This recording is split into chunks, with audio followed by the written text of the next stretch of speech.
Hello students, today we are going to discuss about the Gay-Lussac law.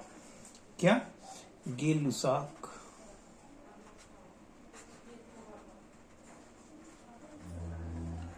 law of combining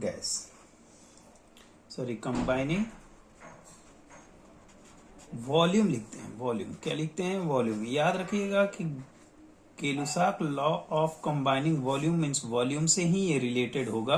कौन सा? गेलुसाक law. ठीक है, तो गेलुसाक law क्या कहता है कि under similar condition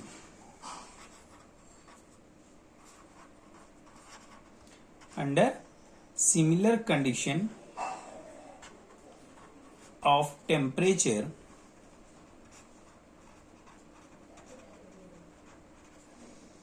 and pressure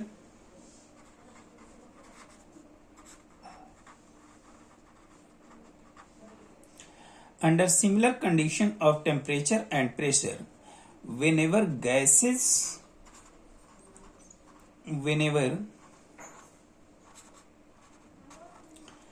gases combine to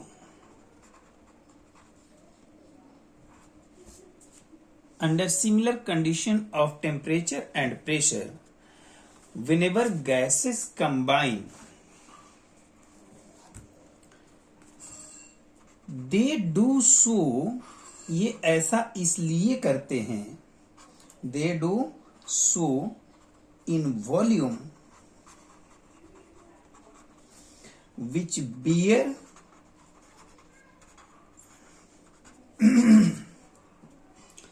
a simple whole number ratio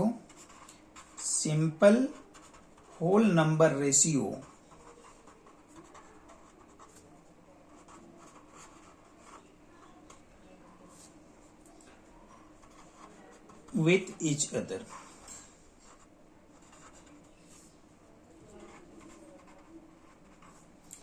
And also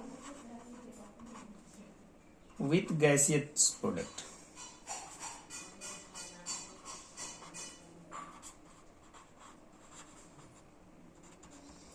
कहता है कि under similar condition of temperature and pressure, अगर टेम्परेचर और प्रेशर अपने सिमिलर कंडीशन में हो, सिमिलर कंडीशन का मतलब कि जिस कंडीशन पर वो गैस आपस में कंबाइन हो रहे हैं, तो व्हेनेवर गैसेस कंबाइन, जब गैस एक दूसरे से कंबाइन होते हैं, they do so in volume which bear simple whole number ratio. इसका मतलब ये हुआ कि जब इनका जो कॉम्बिनेशन होगा, जो दो गैसेस आपस में कंबाइन हो रहे हैं, तो इनका जो वॉल्यूम का रेशियो होगा वो सिंपल होल नंबर में होगा। और सिर्फ इन्हीं दोनों का नहीं, बल्कि जो प्रोडक्ट बनेगा, जो गैसियस प्रोडक्ट बनेगा, उसका भी रेशियो अगर इनसे हम कंपेयर करेंगे तो वो भी किस में आएगा? होल नंबर में आएगा।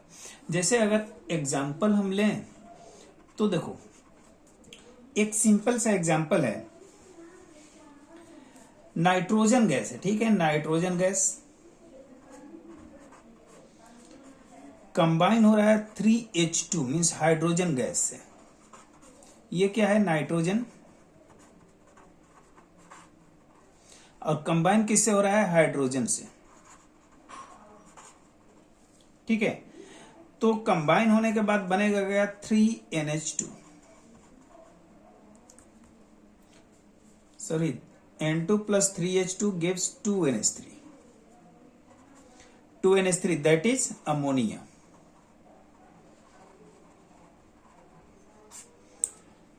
ठीक है, तो नाइट्रोजन अगर हाइड्रोजन से कंबाइन हो रहा है और बनाता क्या है? NH3 means ammonia. अब यहां देखो, इसका वॉल्यूम कितना है? अगर मैं वॉल्यूम की बात करूं तो नाइट्रोजन का वॉल्यूम कितना है? 1 मोल। हाइड्रोजन का वॉल्यूम कितना है? 3 मोल। और यहां अमोनिया का वॉल्यूम कितना है? 2 मोल। मतलब क्या हुआ कि ये किस रेशियो में हुए? मीन्स रेशियो इनका कितना हुआ? 1:3:2। ठीक है, ये 1:3 में आया, ये 3:2 में आया, मतलब 1:2। तो ये इनका जो रेशियो बना 1:3:2, ये क्या है? Whole number ratio. और यही कहता है, कौन कहता है? Gay-Lussac law.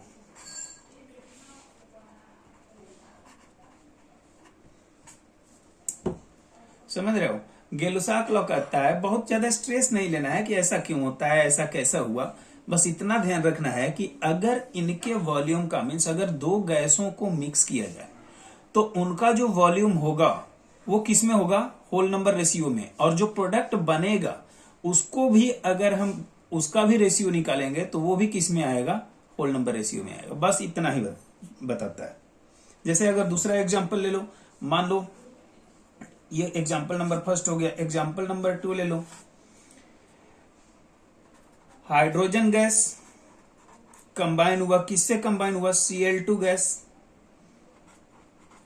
ठीक है, हाइड्रोजन गैस क्लोरीन से अगर कंबाइन होता है तो क्या बनाएगा?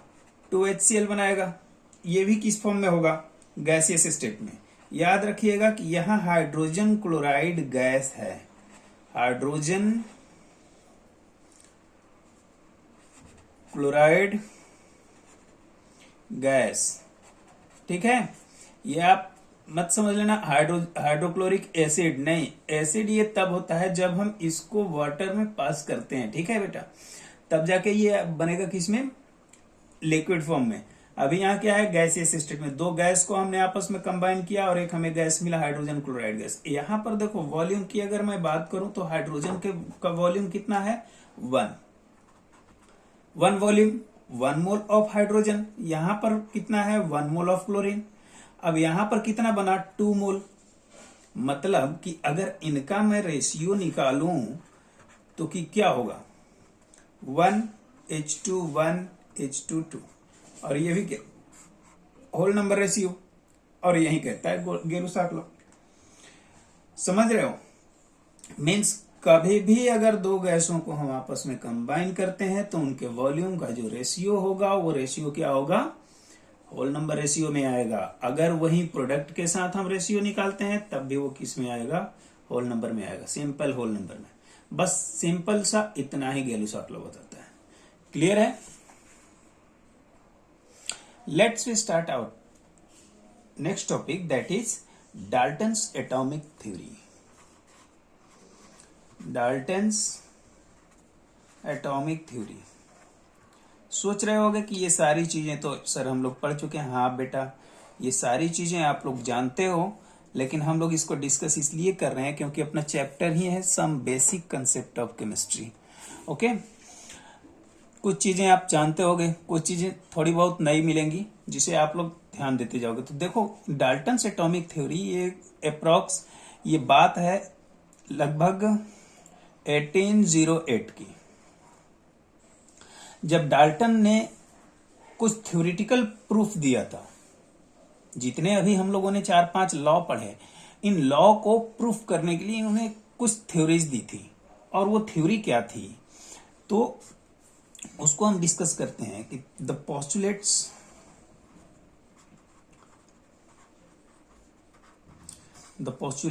of the theory।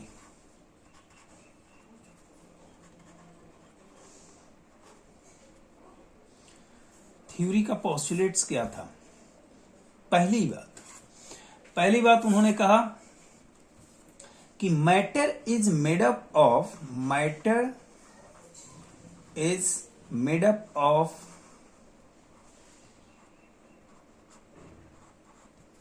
Extremely small particle. किससे बना हुआ है? स्मॉल पार्टिकल से बना हुआ है। Small particle. और इस स्मॉल पार्टिकल को इन्होंने नाम क्या दिया बताओ? जिसे हम क्या कहते हैं? एटम कहते हैं। हालांकि एटम का कंसेप्ट किसने दिया था? महर्षि कणाद ने। ये आपको याद होना चाहिए। उन्होंने बताया था कि ये एक छोटे छोटे कणों से मिलकर कोई भी मैटर बना होता है जिसको हम परमाणु कहते हैं। परमाणु उन्होंने बताया था, परमाणु। वहीं इन्होंने भी बताया कि matter is made up of extremely small particles that is known as atom. Okay, second postulates इन्होंने बताया कि atom of different elements atom of different elements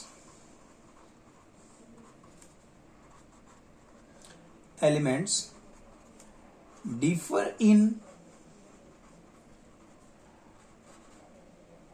all respects atom of different element differs in all respect मतलब हुआ कि जितने भी atom होंगे, अलग अलग एलिमेंट के जितने भी एटम्स होंगे वो अपने अलग अलग प्रॉपर्टी शो करते हैं। किस चीज में? दैट इज शेप उनका अलग होगा।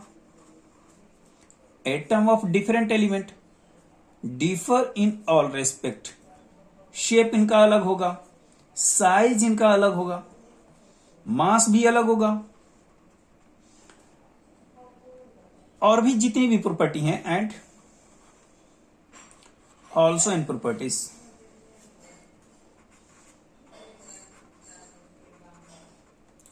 इनकी जो अपनी प्रॉपर्टी होगी वो भी डिफर होगी। जैसे मान लो हम आयरन पीस लिए, ये आयरन पीस तो ये भी बहुत छोटे छोटे कणों से मिलकर बना होगा ना।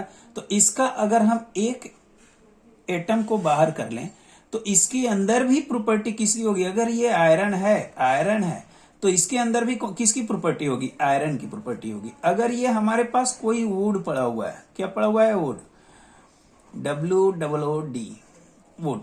अब इसमें से अगर एक एटम को हम बाहर कर लेते हैं तो इसके अंदर किसकी प्रॉपर्टी होगी? वुड की प्रॉपर्टी होगी। अगर हम यहां पर लेकर आते हैं मैग्नेट, तो मैग्नेट में ये नहीं बल्कि iron particle will be attract.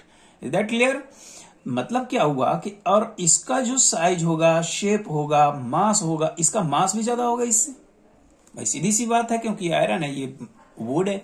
तो इतना आप हमेशा ध्यान रखो, यही कहता है कि एटम ऑफ डिफरेंट एलिमेंट्स, ये एलिमेंट्स हुए वुड को ले लो या फिर आयरन ले लो, या फिर अगर कॉपर ले लो, कॉपर के अगर पार्टिकल्स को, यहां से कॉपर के पार्टिकल को अलग करो तो उसके अंदर भी जो प्रॉपर्टी होगी वो किसकी प्रॉपर्टी होगी? कॉपर की। तो क्या कॉपर के पास हम लेकर जाते हैं मैग्नेट को तो ये इसको अट्रैक्ट करेगा? बिल्कुल नहीं करेगा। क्यों? क्योंकि मैग्नेट की प्रॉपर्टी क्या होती है? It attracts the iron particle to it. अब ये कॉपर को अट्रैक्ट नहीं करेगा। क्यों नहीं कर रहा है भाई? क्यों? क्योंकि डाल्टन ने ये बताया था कि इसी बेस पर इन्होंने ये बताया था कि एटम ऑफ डिफरेंट एलिमेंट, अलग अलग एलिमेंट के जो एटम्स होंगे, differ in all respects, her respect में ये क्या होंगे? अलग अलग होंगे, और इनकी प्रॉपर्टीज भी अलग होंगी। Okay, now third postulate tells us that कि atom of the different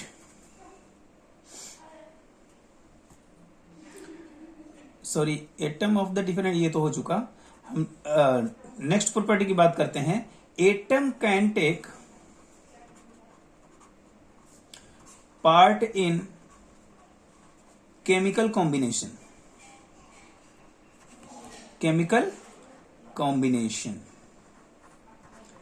atom भी क्या कर सकता है? किसी केमिकल कॉम्बिनेशन में पार्टिसिपेट कर सकता है। अगर कोई केमिकल कॉम्बिनेशन बनाया जाता है, कोई केमिकल बनाया जाता है या केमिकली कंबाइन किया जाता है तो उसमें एटम भी पार्टिसिपेट कर सकता है। जबकि इसके पहले ऐसा कुछ कहा गया था कि एटम कैन नॉट टेक, ऐसा कुछ नहीं है भाई। Atom can take part in chemical reaction. Fourth property कहता है, बस इसको आप लोगों को ध्यान से देखते जाना है। ये सारी चीजें आप लोग पहले भी एक बार डिस्कस कर चुके हो, ठीक है। फोर्थ पोस्टुलेट कहता है कि एटम्स ऑफ द सेम और different elements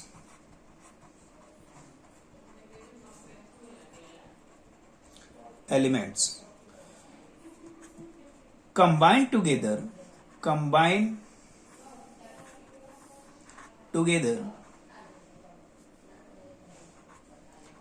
to form compound atoms।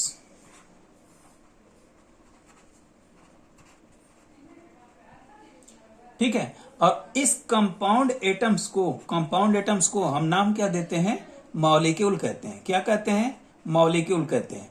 जो आप पढ़ते हो ना कि मॉलिक्यूल क्या होता है, व्हेन टू और more atoms combine together to form a molecule. जैसे अगर हाइड्रोजन की बात करें तो सिंगल हाइड्रोजन अगर हाइड्रोजन के साथ कंबाइन होता है, यहां पर हाइड्रोजन क्या है, एटम ऑफ हाइड्रोजन है, एटम ऑफ क्या है, हाइड्रोजन है, ठीक है। और ये भी क्या है, ये दोनों क्या है, एटम ऑफ हाइड्रोजन। अब ये दोनों आपस में कंबाइन होते हैं, यहां एटम की तरफ के फॉर्म में है, जबकि ये ऐसे एग्जिस्ट नहीं करता। कैसे एग्जिस्ट करता है, H2 के फॉर्म में। ये दो एटम आपस में कंबाइन होते हैं तो ये जो बना, इसी को हम नाम देते हैं कि कंपाउंड एटम्स। क्या कहते हैं हम इसको, कंपाउंड एटम्स, कंपाउंड एटम्स। या हम इसी को कहते हैं, या हम इसी को क्या कहते हैं, मॉलिक्यूल, मॉलिक्यूल, ठीक है। अब उसी तरह से ऑक्सीजन भी O2 के फॉर्म में पाया जाता है। अब दूसरा एग्जांपल देखो तो यहां पर ये एग्जांपल नंबर फर्स्ट हुआ। सेकेंड एग्जांपल अगर देखते हैं, मान लो 2H2 combine with single molecule of oxygen. अब यहां देखो दो मॉलिक्यूल आपस में कंबाइन हो रहे हैं, हाइड्रोजन भी मॉलिक्यूल है, यहां ऑक्सीजन भी मॉलिक्यूल है। अगर ये दोनों आपस में कंबाइन होते हैं तो क्या बनाते हैं, 2H2O। ये क्या है, compound of molecule, sorry compound atoms. अगर हम इसको एटम मान लें, हालांकि है तो नहीं, है क्या, मॉलिक्यूल है, तो ये किसी भी केस में यही कहता है कि atom of the same atom, same और डिफरेंट एलिमेंट्स, अलग अलग एलिमेंट्स के एटम हो या फिर सेम एटम के एलिमेंट हो, सॉरी सेम एलिमेंट के एटम हो, एटम ऑफ द सेम और डिफरेंट एलिमेंट। अगर किसी सेम एलिमेंट के एटम्स हो या डिफरेंट एलिमेंट के एटम हो, आपस में कंबाइन होते हैं तो ये क्या बनाते हैं, कंपाउंड एटम बनाते हैं। और इसी कंपाउंड एटम को हम क्या कहते हैं, मॉलिक्यूल कहते हैं। किसने बताया, डाल्टन एटॉमिक थ्योरी। क्लियर है ना। अब देखो फिफ्थ पोस्टुलेट। फिफ्थ ये बताता है कि अगर कोई एटम्स आपस में कंबाइन होते हैं, when atoms combine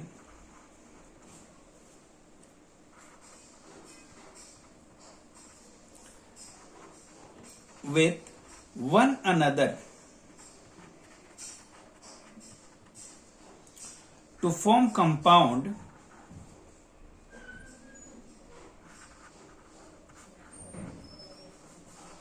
or molecules, they do so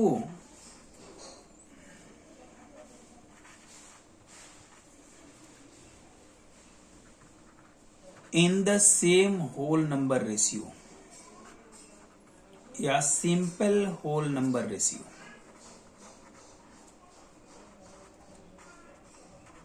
भाई ये तो अभी हम लोग जस्ट अपना जो लॉ पढ़ रहे थे उसमें हम लोगों ने देखा था कि when atoms combine with one another, जब एटम्स आपस में कंबाइन होते हैं, एक दूसरे से कंबाइन होते हैं कंपाउंड या मॉलिक्यूल बनाने के लिए, तो ये ऐसा इसलिए करते हैं क्योंकि इनका जो रेशियो आता है वो किसमें आता है, होल नंबर रेशियो होता है। यहां भी आप देखते हो 2:1:2, यहां भी वही रेशियो आ रहा है। 2 देखो, यहां 1 देखो, यहां पर 2। बाय वॉल्यूम देख लो, और वॉल्यूम में कौन बताता है, गेलू साहब, अभी हम लोगों ने डिस्कस किया था इसी वीडियो में। सिक्स्थ पोस्टुलेट क्या कहता है कि एटम्स ये सेम है जो हम लोग इसके पहले पढ़ भी चुके हैं। Atoms can neither be created, neither be created nor be destroyed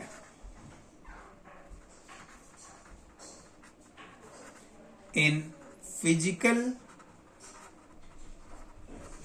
and chemical change।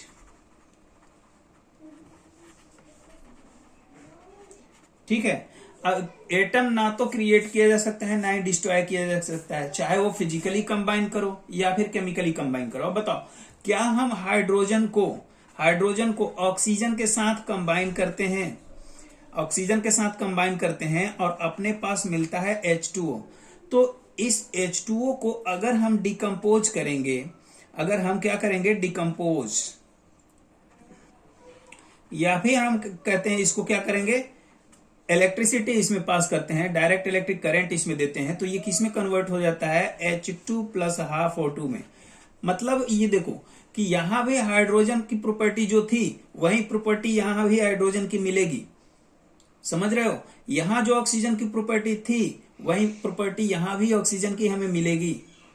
यही कहता है कि atom can neither be created, ना तो एटम को क्रिएट किया जा सकता है ना ही इसको डिस्ट्रॉय किया जा सकता है, चाहे आप इसको फिजिकली कंबाइन करो या फिर आप इसको केमिकली कंबाइन करो।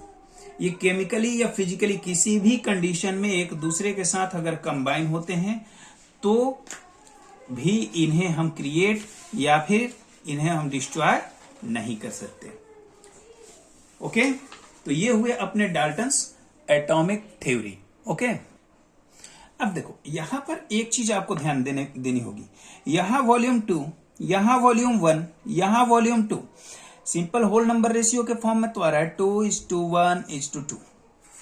ठीक है, लेकिन ये जो थ्योरी बेस्ड है ये किस पर बेस्ड होता है, वेट पर बेस्ड होता है, वॉल्यूम पर बेस्ड नहीं होता। और यहीं से शुरू होता है इनका लिमिटेशन। ठीक है, वेट पर याद रखिएगा कि ये किस पर बेस्ड होता है, वेट पर। तो ये शुरू होता है इनका लिमिटेशन ऑफ दिस थ्योरी। अब इनका लिमिटेशन क्या है इसे आप लोगों को ध्यान रखना होगा। अगर ये कहोगे कि सर वहां पर तो अगर हम देखें तो सिंपल होल नंबर रेशियो में आ ही रहा है तो बाय वॉल्यूम, बेटा बाय वॉल्यूम की हम बात सिर्फ नहीं करेंगे। यहां ये जो थ्योरी होती है ना, जो डाल्टन ने जो एटॉमिक थ्योरी दिया था ये कंप्लीटली बेस्ड था किस पर, वेट पर। और वेट पर बेस्ड होने की वजह से ये गेलुसाक लॉ को एक्सप्लेन नहीं करता है। और यही रीजन है कि ये इसका फर्स्ट लिमिटेशन हो जाता है कि दिस थ्योरी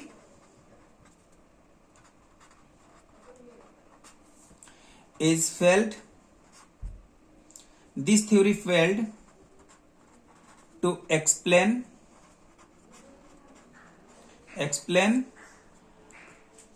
Gay-Lussac law।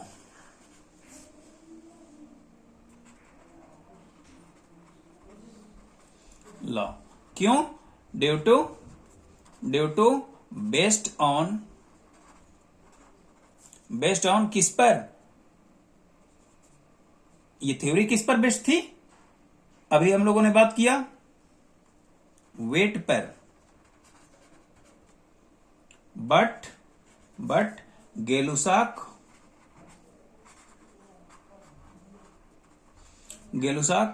किस पर बात करते हैं, गेलुसाक लॉ बेस्ड ऑन किस पर बेस्ड, हाँ, वॉल्यूम पर। ओके, सेकंड इसके फेल्यूर का रीजन,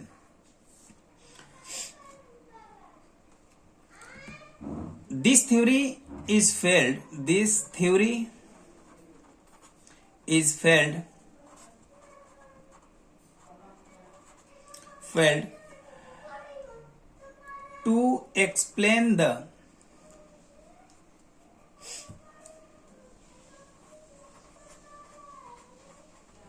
to explain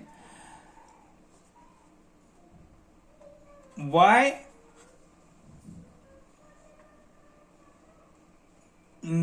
मास पर तो बताता है ना, क्या बताता है कि मास सब में डिफर होंगे, साइज, मास, शेप। हाँ, why this theory is failed to explain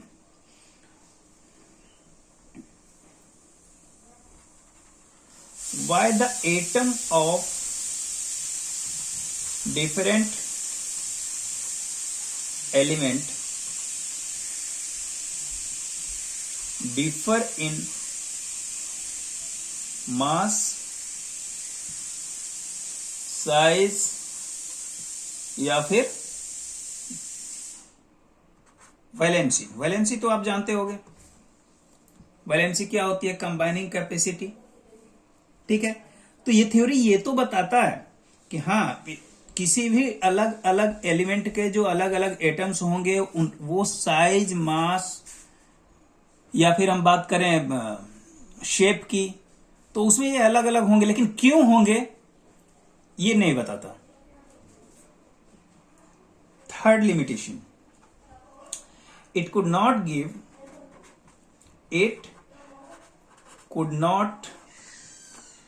give an explanation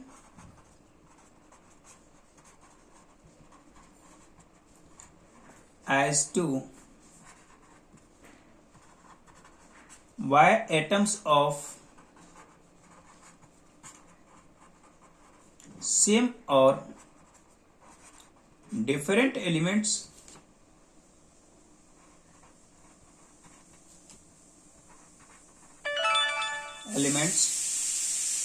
combine to form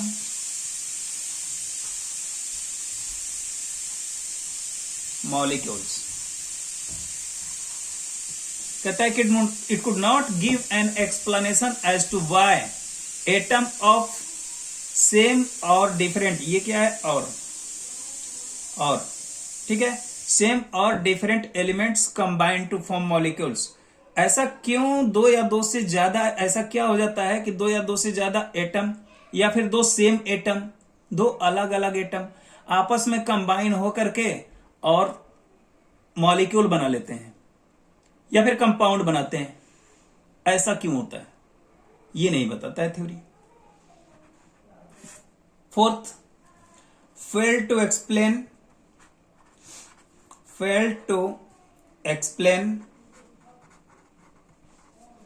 the nature of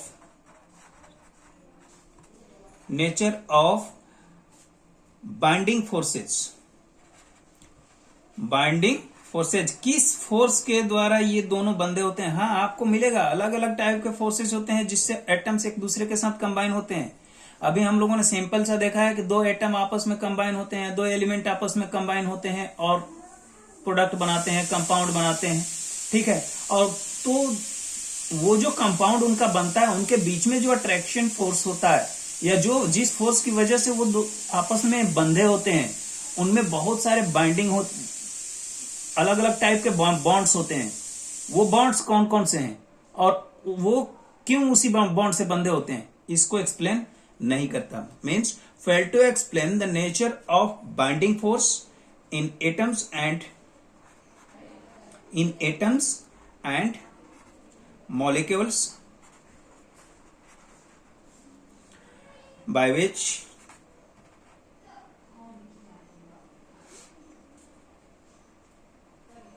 छोड़ो अभी इसको, आगे तो atoms and molecules by which लिखने की क्या जरूरत है, आगे आएंगे। Fail to explain the nature of binding force in atom and molecules इन कंबाइन होने में जिस फोर्स से ये एटम्स या फिर मॉलिक्यूल्स बंधे होते हैं उसको भी एक्सप्लेन नहीं करता। और इसका जो लास्ट लिमिटेशन होता है वो कहता है does not give a clear distinction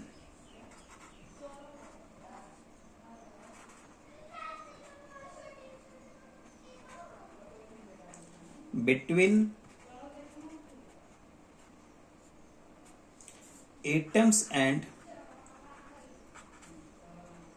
molecule। Atom और मॉलिक्यूल के बीच में ये क्लियर डिस्टिंग्विशन नहीं बताता है, क्लियर डिस्टिंक्शन नहीं बताता है। क्लियर डिस्टिंक्शन का मतलब हुआ कि एटम्स या फिर मॉलिक्यूल्स की प्रॉपर्टी अलग अलग टाइप से कौन कौन सी होती है या फिर ये कौन कौन से इनकी प्रॉपर्टी आपस में कंबाइन हो सकती है, या ऐसा होता है तो ऐसा क्यों होता है, इनके कंबाइनिंग ऐसा क्यों होता है। तो ये है इनके कुछ पोस्टुलेट्स के जो लिमिटेशंस हैं। मीन्स इन्होंने जो पोस्टुलेट्स दिया, जो थ्योरी दिया, उस थ्योरी के इतने सारे लिमिटेशंस आ गए। इतने सारे लिमिटेशन आने के बाद आया अपने पास क्या, मॉडर्न एटॉमिक थ्योरी। क्या आया, modern atomic theory.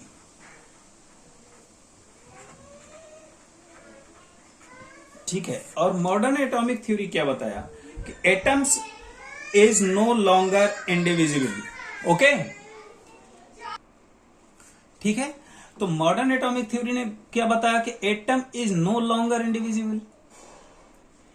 It can be composed of subatomic particles, मतलब कि एटम जो है वो बहुत लंबे समय तक इंडिविजुअल नहीं रहा। इंडिविजुअल का मतलब हुआ कि इसे ऐसा बताया गया था कि ये डिविजिबल नहीं है, डिवाइड नहीं किया जा सकता, लेकिन मॉडर्न एटॉमिक थ्योरी ने बताया कि नहीं, इसको डिवाइड किया जा सकता है। और इसे जब डिवाइड किया जाएगा वो किस में डिवाइड होगा?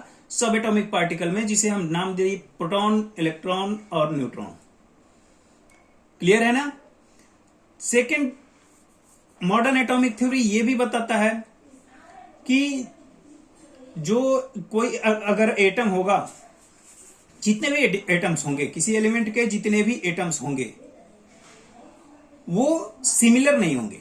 सिमिलर नहीं होंगे का मतलब क्या है? अगर मैं मान लूं कि क्लोरीन, देखो सिंपल सी बात समझो, ये फर्स्ट में इन्होंने क्या बताया कि जो भी एटम है, एटम क्या है?